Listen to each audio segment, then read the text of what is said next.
Okay, so the last video for the day, possibly, is going to hit on Jamestown. I just want to kind of talk about Jamestown just a little bit. That's the arrivals of the European. This is their second location that they are going to attempt to make an English settlement. If you look back at the explorers, what we see the difference between the English, the French, and the Spaniards is the French are tapping into the fur trade. They're making friends with all the different Native American groups. They are going in, they are trapping, they're trading for furs.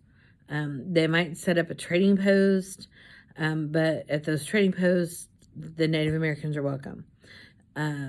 They may live within a tribe for a period of time while they learn the best places to trap, to trade, all that good jazz.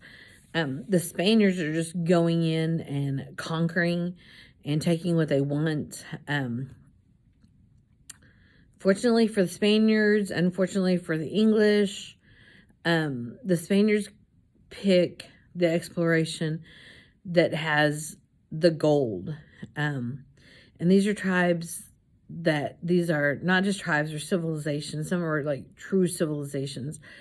In 2020, you can still go to the Aztec ruins, the Mayan ruins, the Incan ruins, and you can see the societies that these tribes had. The English are all about the East Coast of what we know today as the United States, the 13 colonies. It's where they all began. Excuse me. So, May 24th, 1607, the 3 English ships land at what becomes known as Jamestown, and they sail into what is later known as Chesapeake Bay. They sail up a river that the Powhatans have named, but the English name it the James River, celebrating King James I of England. There's 105 men and boys aboard the 3 different ships. They're sent by the Virginia Company. The goal was to find natural resources to send back to England for the investors to make money off of. Unfortunately, they did not screen their people nearly as well as they had for Roanoke, because the majority of the group of people that came to Jamestown were rich men that wanted to get richer. They expected to walk along and find gold just laying all over the ground. That didn't happen. And they were so busy searching for gold, or where they possibly thought they could find the gold, that they didn't do crazy important stuff like, I don't know, plant gardens, build houses. And this created some serious problems. They began to run out of food. They went to the Powhatan tribes looking for trading. The Powhatan weren't really excited about them being here. They were very slow to go ahead and trade. They landed, the peninsula they chose to land on was a vacant peninsula for a reason.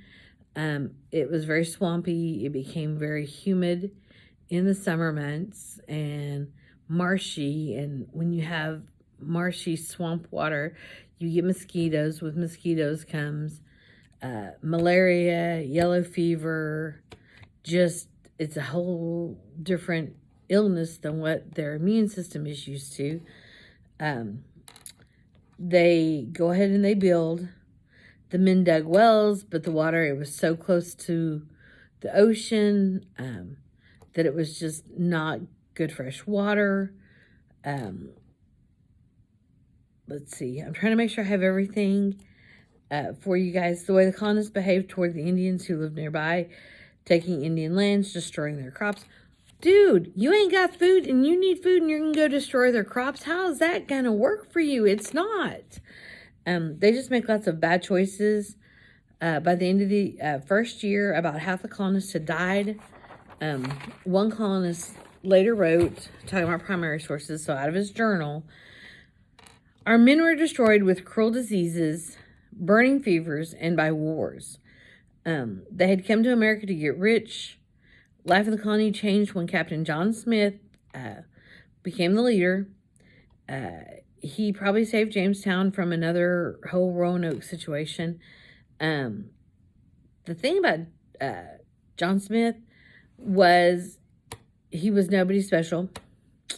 He was captain because he was military. He had no title. He had no family money. He believed everybody, if you've chosen the Jamestown adventure, you chose to come to the New World. We ain't got Kmart. We ain't got Walmart. We ain't got Hobby Lobby. We ain't got Aldi. I mean, you get what you get from the sweat of your brow. They didn't do a good job of screening who they were bringing. So they brought a bunch of rich spoiled brats who wanted the 10 or 15 servants to take care of the needs of the 90 men, build the houses, plant the crops, while the rich just went off playing in the gardens. Captain John Smith said, look, here's the chore chart. And he was mean mama bear. Here's the chore chart. Here's your chore. Everybody's got chores to do every single day. If you don't want to do your chores, that's cool, but you don't eat that day. And his motto was, you don't work, you don't eat. And he would take into account the yellow fever, the true sick colonists. But if you didn't pull your weight, you didn't get your weight in grub, what you're accustomed to eating. So the rule was, anyone who did not work did not eat that day. And I think some of them thought that he was kind of blowing smoke, and they soon determined he's for real. So, more than 30 tribes of Eastern Woodlands Indians lived in Virginia. They were all part of the Powhatan umbrella. They all came under Chief Powhatan. So what Chief Powhatan said went for all the tribes in the area. If he said, we ain't trading with colonists, guess what? You didn't want to be the tribe that was trading with the Powhatan or trading with the Jamestown. There is a legend that says at one point John Smith was captured by the Powhatan Indians. And the legend says that just before they were going to stone or bash in John Smith's brains, Pocahontas came running in, put herself between the warriors and John Smith and spared his life. And by doing so, he became an honorary son of Chief Powhatan, and that helped alleviate some of the tension. But it was still a struggle.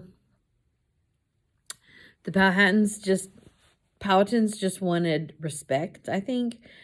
And the Europeans just respected people that looked and dressed and acted like they did. And they really struggled with that whole concept of, I'm in your country, I need to follow your rules. It's funny because now a lot of Americans struggle with that same kind of concept. But the struggle was real for several years. We're going to get into the starving time later, which is winter of 1609, 1610. It was gruesome. We'll talk about it some more, but that's kind of where we are for now. Have a great day.